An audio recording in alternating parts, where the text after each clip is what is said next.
글 쓰시는 분들이 할 법한 실수 같은 게 좀 있어서 작품에서는 하나로 통일만 해주면 돼요. 대사를 많이 쓰시는 거를 걱정을 하시는데, 안녕하세요. 저는 글밥 아카데미에서 강의를 하고 있는 작가 태린이라고 합니다. 로맨스, 판타지, BL, 판타지까지 연재한 작가고요. 최근에는 네이버 시리즈에서 악역공장령에는 마음대로 살고 싶어랑 부디 나의 죽음을 잊어주세요 라는 작품을 매월무로 런칭했습니다.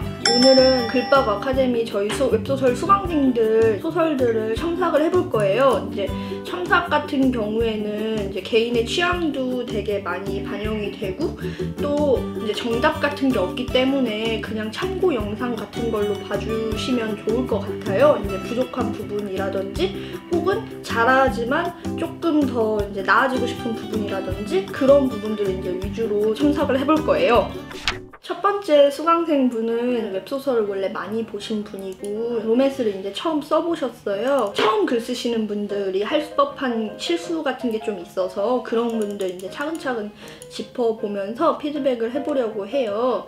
우선은 쭉 이렇게 읽다 보면은 등장인물을 3인칭으로 쓰다가 1인칭으로 이제 바뀌는 부분들이 많아요, 중간중간에. 근데 이거는 이제 의도한 게 아닌 것 같고, 그런 경우에는 3인칭이나 1인칭 하나로 좀 수정을 해주면 글이 좀 더 깔끔해 보일 거예요. 이분 같은 경우에는 글을 되게 많이 보셔갖고 묘사나 이런 거는 되게 정갈하고 예쁘거든요. 대신에 조금 묘사가 너무 많아갖고 글이 전개 호흡이 느리다는 느낌이 좀 있어요. 그래서 그런 부분들을 좀 정리하면 좋을 것 같고, 그리고 또 후반에 보면은 등장인물 소개가 좀 뒷부분에 나오거든요. 근데 웹소설 같은 경우에는 등장인물 소개가 가장 처음에 나오는 게 좋아요. 특히 주인공 같은 경우에는. 그래서 이제 이 여기 줄침 부분은 여주의 소개 같은데 이 부분을 좀 위쪽으로 당기면은 조금 더 독자로서 등장인물에 대해서 공감대 형성 같은 게 될 것 같아요. 그 다음에 문자 메시지가 좀 나오거든요. 근데 이제 문자 메시지 같은 경우에는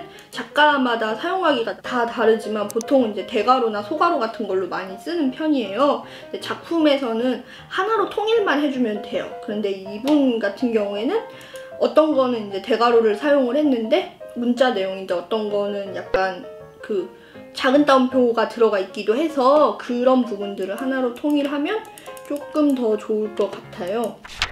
두 번째 분은 로맨스 판타지를 이제 집필을 하셨고요. 여자 주인공이 자기가 재밌게 플레이하던 게임 속 엑스트라 같은 걸로 이제 빙의해갖고 원래 이제 키우던 주인공을 만나서 그 주인공과 여행 같은 걸 하고 뭐 이런 이야기예요. 이분 같은 경우에는 시놉시스 작업을 먼저 했었는데 설정을 되게 탄탄하게 잘 짜주셨어요.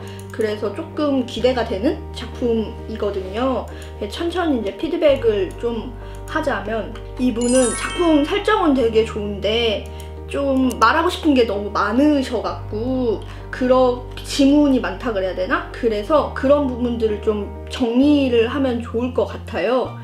이제 오프닝 같은 경우에는 가장 중요한 장면이거든요. 근데 이제 오프닝에서 너무 바로 이제 주인공에 대한 이야기가 들어가 있어서 이 오프닝 시퀀스 같은 경우에는 조금 뒤로 미루시는 게 좋을 것 같아요. 장면들을 조금 정리하는 게 요약 정리하는 게 좀 많이 필요할 것 같아요. 예를 들면은 뭐 유리와의 인간관계는 모조리 소시민이다 하고 촌장님 꽃집 친구, 식료품점 아주머니 등 뭐 이렇게 해서 약간 TMI 같은 느낌이 있어서 그런 부분들을 좀 정리를 하면 독자 입장에서도 조금 더 작품에 깔끔하게 몰입을 할 수 있을 것 같아요.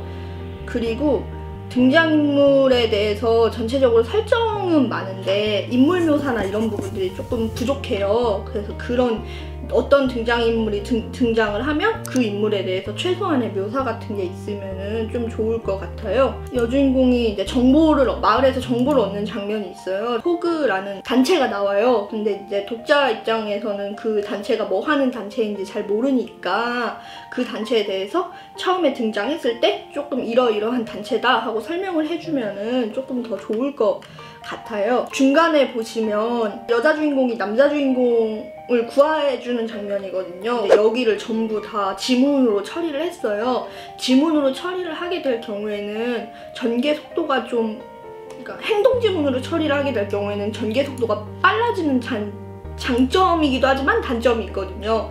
근데 이 부분은 하이라이트 부분이기 때문에 조금 너무 행동 지문으로 처리를 하지 말고 여자 주인공과 남자 주인공이 그 주인공에 대해서 이제 세세하게 조금 더 묘사를 하고 어떤 장면들을 추가하면 조금 더 좋을 것 같아요. 전체적으로 대사로 처리할 수 있는 부분들이 되게 많은데 그런 부분들을 다 약간 지문으로 처리를 해버리다 보니까 작품이, 그러니까 지문은 많아지고 대사량은 좀 줄어드는 감이 없지 않아 있거든요.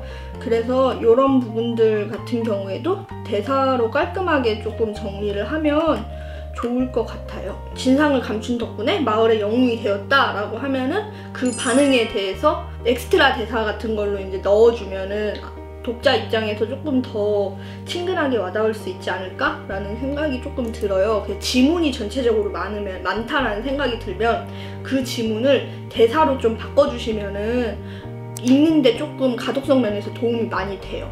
이게 대사를 많이 쓰시는 거를 걱정을 하시는데 웬만큼 많이 쓰셔도 상관없으니까 편하게 많이 쓰시면 좋을 것 같아요. 이렇게 2분 정도 첨삭을 진행을 했고요. 저희가 이제 첨삭을 받는 이유는 혼자 글을 쓰고 그러다 보면은 내가 미처 발견하지 못한 것들이나 부족한 부분들을 제 3자의 시선으로 볼 수 있기 때문에 이런 첨삭을 진행을 하는 거고요. 그렇다고 해서 제안이 들어온 게 무조건 다 옳은 건 아니거든요. 받아들일 수 있는 부분만 받아들이시고 그 다음에 아닌 부분은 과감하게 넘기셔도 괜찮아요. 그러니까 첨삭 받는 거를 너무 두려워하지는 않으셨으면 좋겠어요. 이게 조금 착각을 하시는 분들이 있는데 글에 대해서 지적을 한다고 그래서 나의 가치가 깎이거나 그런 건 절대 아니거든요. 그러니까 좀 용기를 내서 많은 분들한테 글을 보여드리고 그걸로 첨삭을 받거나 더 나은 글이 됐으면 좋겠습니다. 저는 강의에서 뵙겠습니다. 감사합니다.